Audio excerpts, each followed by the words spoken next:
Hello everyone, welcome to my channel Book Warmer. आज की इस वीडियो में हम लोग कवर करने वाले हैं क्लास 9 एनसीईआरटी इकोनॉमिक्स का chapter number 2, people as a resource. So let's start it.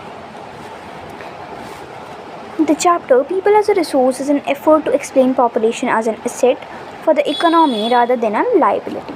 तो ये जो चैप्टर है ना, इसका एम ये है कि ये हम लोगों को समझा सके कि जो पीपल हैं, हमारी जो देश की जनता है, वो लाइबिलिटी यानी कि हमारे ऊपर बोझ नहीं है बल्कि एक एसेट यानी कि हमारे लिए बहुत काम की चीज़ है, हमारे देश को आगे बढ़ा सकती है। Population becomes human capital when there is investment made in the form of education, training and medical care. तो हमारी जो पॉपुलेशन है ना, वो ह्यूमन कैपिटल यानी कि हमारे देश को आगे सिर्फ तभी पहुँचा सकती है जब उसके पास एजुकेशन हो, बहुत ही ज़्यादा हमारी पॉपुलेशन पढ़ी लिखी हो, ट्रेनिंग हो और मेडिकल केयर यानी कि उसकी हेल्थ बहुत ही ज़्यादा अच्छी हो। In fact human capital is a stock of skill and productive knowledge embodied in them. People as resource is a way of referring to a country's working people in terms for their existing productive skills and abilities. तो people as a resource, इसका मतलब ये है, ये इस चीज़ को refer कर रहा है कि किसी भी देश की वर्किंग पॉपुलेशन यानी कि जो लोग काम कर रहे हैं और हमारे देश को आगे बढ़ा रहे हैं अपनी स्किल और अपनी एबिलिटी, अपनी जानकारी की मदद से, तो उसे हम बोलते हैं पीपल एज अ रिसोर्स। तो जैसे हम लोगों ने क्लास 8th में भी पढ़ा है कि लैंड और फिज़िकल कैपिटल बहुत ही ज़्यादा ज़रूरी हैं, उसी तरीके से ह्यूमन कैपिटल भी एक बहुत ही ज़्यादा कीमती रिसोर्स है हमारे लिए। Looking at the population from this productive aspect emphasizes its ability to contribute the creation of the gross national product. Like other resources, population is also a resource, a human resource. तो जैसा हम लोग देखते हैं news में और हमारे आसपास के लोग भी बात करते हैं कि पॉपुलेशन बहुत ज़्यादा है हमारी कंट्री की, तो ज़रूरी नहीं है कि ये हमारे लिए एक लाइबिलिटी, एक हमारे लिए बोझ की तरह ही हो। ये हमारे लिए एक एसेट, एक बहुत ही ज़्यादा अच्छी चीज़ भी बन सकता है, प्रोडक्टिव चीज़ भी बन सकता है। This is the positive side of a large population that is often overlooked when we look only at a negative side. तो जब हम लोग नेगेटिव साइड को देखते हैं, इसकी पॉपुलेशन ज़्यादा है, उसी के साथ साथ एक पॉजिटिव साइड भी है कि ह्यूमन रिसोर्स बहुत सारी चीज़ों में हेल्प कर सकता है। Considering only the problems of providing the population with food, education and access to health facilities. तो हमारे देश में क्या होता है, या किसी भी देश में देख लीजिए, नेगेटिविटी क्या है कि ज़्यादा पॉपुलेशन है, इसके लिए खाना कहाँ से आएगा, इतनी ज़्यादा अच्छी फैसिलिटीज़ कहाँ से आएंगी, एजुकेशन कैसे दी जाएगी। तो ज़रूरी नहीं है कि हम इसकी नेगेटिव साइड ही देखें, इसकी पॉजिटिव साइड भी है। When the existing human resource is further developed by becoming more educated and healthy, we call it human capital formation that adds to the productive power of the country, just like physical capital formation. तो जब भी किसी भी इंसान के पास बहुत ही ज़्यादा जानकारी होती है, एजुकेशन होती है और वो बहुत ही ज़्यादा हेल्दी होता है इंसान, तो हम उसे बोलते हैं ह्यूमन कैपिटल फॉर्मेशन। एक चीज़ याद रखने की है जिसमें ज़्यादातर लोग कंफ्यूज होते हैं, क्योंकि हमारे जो देश की पूरी पॉपुलेशन है वो टोटल वर्किंग पॉपुलेशन नहीं है। वो पीपल एज अ रिसोर्स हम सबको नहीं बोल सकते। जिन लोगों के पास एजुकेशन है, हेल्थ है, ट्रेनिंग है, स्किल्स हैं और जो हमारे देश को कुछ फ़ायदा पहुंचा सकते हैं, हम सिर्फ़ और सिर्फ उन्हीं को एज अ रिसोर्स देखते हैं। Investment in human capital through education, training, medical care yields a return just like investment in physical capital. जैसे हम लोग पैसे जमा करते हैं किसी बैंक में, हमें उसका वापस इंटरेस्ट मिलता है, इन्वेस्टमेंट करते हैं हम, उसी तरीके से जब भी हमारे मम्मी पापा हमें क्यों पढ़ा रहे हैं, जिससे हम अच्छे से ट्रेन हो सकें और अपना खर्चा, देश का खर्चा मतलब अच्छे से हो सके। This can be seen directly in the form of higher incomes earned because of the higher productivity of the more educated or the better trained persons, as well as the higher productivity of healthier people. तो productivity सिर्फ और सिर्फ तभी बढ़ सकती है जब लोग बहुत ही ज़्यादा अच्छे से ट्रेंड हों।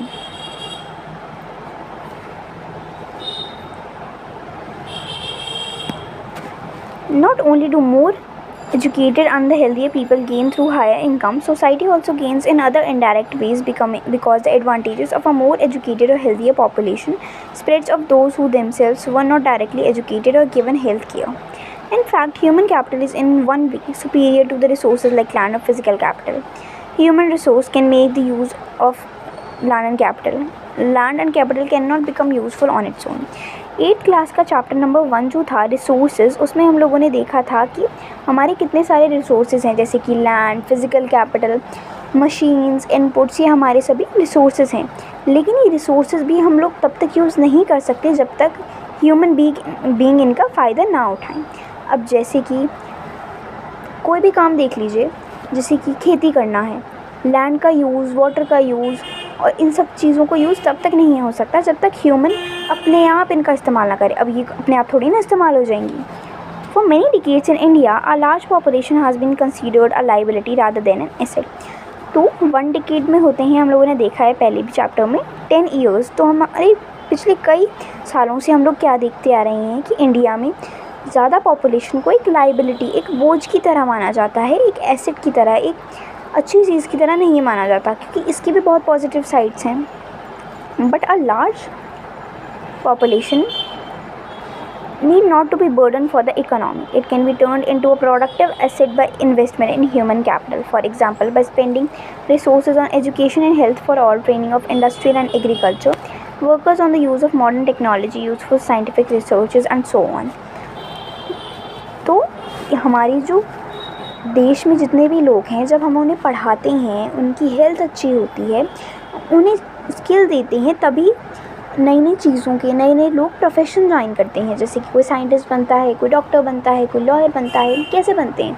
पढ़ाई करते हैं, वो हेल्थ अच्छी होती है। तो अब हम लोग क्या करेंगे, हम लोग 2 स्टोरीज़ पढ़ने वाले हैं। हमारी एनसीईआरटी में 2 स्टोरीज़ दी गई हैं, story of Shakal and story of Vilas. तो इन दोनों ही स्टोरीज़ में हम लोगों को पता चलता है कि एजुकेशन और हेल्थ हमारी लाइफ में बहुत ही ज़्यादा इम्पॉर्टेंट फैक्टर हैं एक प्रोडक्टिविटी को बढ़ाने के लिए। स्टोरी ऑफ साकाल से हम लोग स्टार्ट करने वाले हैं। There were 2 friends, Vilas and Sakal, living in the same village Simapur. तो एक विलेज होता है, एक गांव होता है सीमापुर, जहाँ पर 2 दोस्त रहते हैं, जिसका नाम होता है, एक का नाम विलास और एक का नाम Sakal. Sakal was a 12-year-old boy. तो जो शाकाल होता है वो 12 ईयर्स का होता है। His mother Sheela looked after domestic chores. His father Buta Chaudhary worked in an agricultural field. Sakal helped his mother in domestic chores. He also looked after his younger brother Jeetu and sister Seetu. तो जो शाकाल 12 साल का होता है, उसकी mummy जो होती हैं शीला, वो घर के काम करती हैं, जैसे कि बर्तन धोना, कपड़े धोना, झाड़ू पोछा करना, खाना बनाना, ये उसकी मम्मी काम करती हैं। जो शाकाल हैं, उनके पापा का नाम होता है बूटा चौधरी, वो खेतों में काम करते हैं। जो शाकाल होता है वो अपनी मम्मी की बहुत ही ज़्यादा हेल्प करता है और अपने छोटे भाई बहनों को भी देखता है, जिनका नाम होता है जीतू और बहन का नाम Situ. His uncle Shyam had passed the matriculation examination but was sitting idle in the house as he had no job. तो उनके जो अंकल श्याम थे, उन्होंने पढ़ाई की हुई थी, वो पढ़े लिखे थे, लेकिन फिर भी वो घर में बैठे रहते थे क्योंकि उनके पास कोई जॉब ही नहीं थी करने के लिए। बूटा एंड शीला वो ईगर टू टीच शाकाल। जो बूटा चौधरी और शीला होते हैं, शाकाल के मम्मी पापा, वो चाहते हैं कि वो शाकाल को पढ़ा सकें। They forced him to join the village school which he soon join. तो उन्होंने क्या किया, उसे गांव का जो एक स्कूल था उसमें उन्होंने उसे भेज दिया। He started studying and completed his higher secondary examination. तो उसने पढ़ाई शुरू करी और अपनी पढ़ाई भी पूरी कर ली जल्दी ही। तो 12th उसने अपनी कंप्लीट कर ली। His father persuaded him to contribute his studies. तो उसके जो पापा होते हैं ना, वो चाहते हैं कि वो अपनी पढ़ाई को आगे भी कंटिन्यू ही रखें। He raised a loan for Shakal to study a vocational course in the computers. तो उन्होंने क्या किया, उन्होंने एक लोन ले लिया बैंक से, जिससे कि शाकाल आगे की पढ़ाई कर सके। और शाकाल ने क्या किया, कंप्यूटर्स का कोर्स लेना शुरू कर दिया। Sakal was meritorious and interested in studies from the beginning. तो जो शाकाल था ना, उसे बड़ा ही इंटरेस्ट था पढ़ाई में हमेशा से ही। With great vigour and enthusiasm he completed his course. तो बहुत ही ज़्यादा खुशी के साथ और बहुत ही ज़्यादा इच्छा के साथ उसने अपना पूरा कोर्स कंप्लीट कर लिया। After some time he got a job in a private firm. तो उसे प्राइवेट जॉब भी मिल जाती है कुछ टाइम बाद अपनी स्टडीज़ पूरा करने के बाद। He even designed a new kind of software. तो उसने एक नया सॉफ्टवेयर भी बना लिया होता है क्योंकि उसने कंप्यूटर की पढ़ाई की हुई होती थी। This software help him increase the sale of the firm. तो उसका ये जो नया सॉफ्टवेयर था ना, वो उसकी कंपनी के लिए बहुत ही ज़्यादा फ़ायदेमंद कंसीडर हुआ क्योंकि इसमें बहुत ही ज़्यादा कंपनी को फ़ायदा हो रहा था। His boss acknowledge his services and rewarded him with a promotion. तो उसके जो बॉस थे वो बहुत ही ज़्यादा खुश होते हैं और उसे प्रमोशन दे देते हैं। तो ये तो होती है स्टोरी ऑफ शाकाल। अब हम लोग स्टोरी पढ़ेंगे विलास की। विलास was an 11 years old boy residing in the same village as Sakal. हम लोगों ने स्टार्टिंग में देखा था विलास और शाकाल एक ही गांव में होते हैं। Vilas father Mahesh was a fisherman. तो उसके जो पापा होते हैं ना, वो मछली पकड़ते हैं, मछलियों को बेचते हैं। His father passed away when he was only 2 years old। तो उसके जो पापा होते हैं वो तभी गुजर जाते हैं जब विलास 2 साल का होता है। His mother Geeta sold fish to earn money to feed the family. तो जो गीता होती है उसकी मम्मी, वो मछलियाँ बेचती हैं अपने घर वालों के लिए पैसे कमाने के लिए। She bought fish from the land owner's pond and sold it in the nearby mandi. तो वो उसके जो मकान मालिक था उसके पॉन्ड से क्या करती थी, वो मछलियाँ पकड़ती थी और जो पास का बाज़ार था उसमें जाकर बेच देती थी। She could earn only ₹150 a day by selling fishes. तो वो एक दिन में सिर्फ़ और सिर्फ 150 रुपये ही कमा पाती थी, 150 रुपीज़ ही कमा पाती थी मछलियाँ बेचकर। Vilas become a patient of arthritis. Arthritis जिसकी वो ना बड़ा बीमार रहता था, जिसकी हड्डियाँ थोड़ी कमज़ोर होती हैं। His mother could not afford to take him to the doctor. तो जो उसकी मम्मी होती हैं वो इतना अफोर्ड नहीं कर सकती। अब भाई जब 150 रुपये एक दिन में ही कमाती हैं तो इतना वो अफोर्ड नहीं कर पाती कि विलास को डॉक्टर के पास ले जाएँ। He could not go to school either. तो वो स्कूल भी नहीं जा पाता था। He was not interested in studies. वो अपनी पढ़ाई वढ़ाई में भी वो बिल्कुल इंटरेस्टेड नहीं था। He help his mother in cooking and also looked after his younger brother Mohan. तो वो ना अपनी मम्मी की मदद करता था खाना बनाने में, और उसका एक छोटा भाई भी था जिसकी वो देखभाल करता था, जिसका नाम था Mohan. After some time his mother fell sick and there was no one to look after her. तो एक दिन क्या होता है, विलास की मम्मी बीमार हो जाती हैं और उनका कोई ध्यान रखने के लिए भी नहीं होता है। There was no one in the family to support them. और उनके परिवार में भी कोई भी नहीं था जो उनका सपोर्ट कर सके ऐसे टाइम पर। Vilas too was force to sell fish in the same village. तो जो विलास था उसे भी मजबूरी आ गई, उसे भी मछलियाँ ही बेचनी पड़ी। He like his mother earn only a major income. तो उस अपनी मम्मी की तरह ही वो छोटी मोटी इनकम ही कमा पाता था, जैसे 150 रुपये ही। In 2 cases study we saw Sakal went to school and Vilas did not go. तो हम लोगों ने 2 केस स्टडीज़ में देखा कि जो शाकाल था वो स्कूल जा पा रहा था और विलास नहीं जा पा रहा था। Sakal was physically strong and healthy. There was no need for him to visit the doctors frequently. Vilas was a patient of arthritis. He lacked the means to visit the doctor. तो शाकाल और विलास में क्या फ़र्क था? शाकाल तो स्कूल जाता था, विलास नहीं जाता था। शाकाल फिज़िकली स्ट्रॉन्ग था और हेल्दी था, यानी कि उसे कोई भी बीमारी नहीं थी। लेकिन जो विलास था उसे अर्थराइटिस था और वो बार बार डॉक्टर के पास भी नहीं जा पाता था क्योंकि उसके पास पैसे बहुत कम थे। Shakal acquired a degree in computer programming. Shakal found a job in a private firm while Vilas continued with the same work as his mother.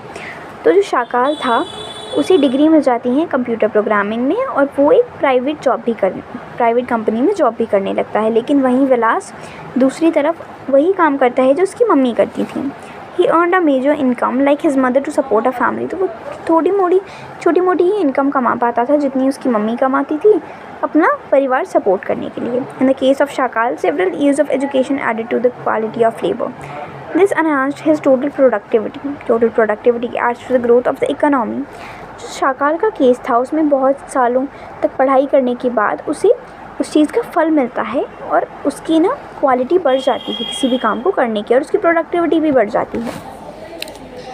This in turn page an individual through salary or in some form of his choice. In case of Vilas, there could not be any education or health care in the early part of his life. और वहीं दूसरी तरफ जब हम लोग विलास की ज़िंदगी में देखते हैं तो ना तो उसकी पढ़ाई पूरी हो पाती है, ना वो इतना हेल्दी होता है, ना ही वो डॉक्टर के पास जा सकता है। He spends his life selling fish like his mother. तो उसने अपनी पूरी ज़िंदगी अपनी मम्मी की तरह ही मछलियाँ बेचने में निकाल दी। Henceforth he draws the same salary of unskilled labour as his mother. तो वो एक अनस्किल्ड लेबर होता है, यानी कि ना तो जिसके पास अच्छी हेल्थ है, ना ट्रेनिंग है, ना पढ़ाई है, ना एजुकेशन है, कुछ भी नहीं है उसके पास। वो अनस्किल्ड है, जो काम उसकी मम्मी करती थी वही वो करने लगा सेम सैलरी में। Investment in human resource by education and medical care can give high rates of return in the future. This investment on people is the same as investment in land and capital. जैसे कि हम लोग land और capital में invest करते हैं उसी तरीके से ह्यूमन रिसोर्स में इन्वेस्टमेंट करने के से हमें बहुत ही ज़्यादा अच्छा रिटर्न मिलता है फ्यूचर में। इन्वेस्टमेंट कैसे होगी लोगों में? एजुकेशन और मेडिकल फैसिलिटीज़ देकर। A child do with investment made on education and health can yield a higher return in the future in the form of higher earnings and greater contribution to the society।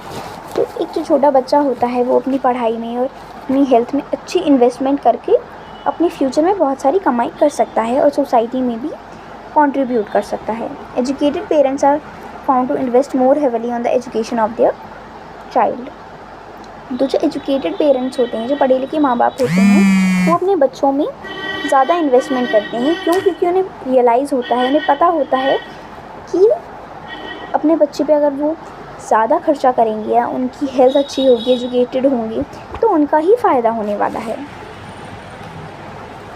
This is because they have realise the importance of education for themselves. क्योंकि अब वो खुद पढ़े लिखे हैं तो उन्हें उसकी अहमियत पता है। They are also conscious of proper nutrition and hygiene. तो वो बड़ी ही चिंता में रहते हैं कि उनका बच्चा सही से खा रहा है या नहीं और उसे सारे न्यूट्रिएंट्स मिल रहे हैं या नहीं मिल रहे। They accordingly look after their children's need on education at school and good health. A virtuous cycle is thus created in this case. In contrast, a vicious cycle may be created by disadvantaged people who themselves uneducated and lacking in hygiene keep their children in a similar disadvantaged state। तो इसमें हम लोगों को एक बात बताई गई है कि जो मम्मी पापा पढ़े लिखे होते हैं वो तो ध्यान रखते हैं कि उनके बच्चे भी अच्छे से पढ़े लिखे, उनकी हेल्थ अच्छी हो। लेकिन दूसरी तरफ जो मम्मी पापा कम पढ़े लिखे हैं वो ऐसा हो सकता है कि वो भी अपने बच्चे को उसी स्टेट में रखें, स्टेट ऑफ कंडीशन में रखें जैसे में वो पले बड़े हैं। प्रॉपर हाइजीन नहीं होगा और एजुकेशन नहीं होगी। पर हर केस में ऐसा नहीं होता। जैसे कि शाकाल के मम्मी पापा गरीब थे, उनकी इतनी अच्छी एजुकेटेड नहीं थे, लेकिन फिर भी उन्होंने शाकाल को पढ़ाया। तो हर केस में ज़रूरी नहीं होता। Countries like Japan have invested in human resource. They did not have any natural resource. These countries are developed rich. They import the natural resource needed in their country। तो सबसे बड़ा एग्जांपल जो है human capital formation का वो है Japan, क्योंकि उसने अपनी ह्यूमन रिसोर्स में बहुत ही ज़्यादा इन्वेस्टमेंट किया है। उसके पास कोई नेचुरल रिसोर्सेज तो है नहीं, लेकिन जो कंट्री है वो रिच इसी वजह से बनी है क्योंकि उसने लोगों की एजुकेशन और हेल्थ पे बहुत ध्यान दिया है। They become rich and developed. They have invested on people specially in the field of education and health. उन्होंने दो तरीके से बहुत ही ज़्यादा इन्वेस्ट किया है अपने देश के लोगों में, जैसे कि एजुकेशन और हेल्थ में। These people have made efficient use of other resources like land and capital। और वाइजली उन्होंने यूज़ किया है, बहुत सोच समझकर और भी कैपिटल्स का यूज़ किया हुआ है, जैसे कि land capital and physical capital. Efficiency and the technology evolve by people have made these country rich and developed. तो जैसे जैसे लोग पढ़े लिखे होते गए उसी तरीके से उनकी कंट्री भी बहुत ही ज़्यादा डेवलप होती गई। तो इससे आगे का हम लोग अगली वीडियो में देखने वाले हैं। तब तक के लिए थैंक यू।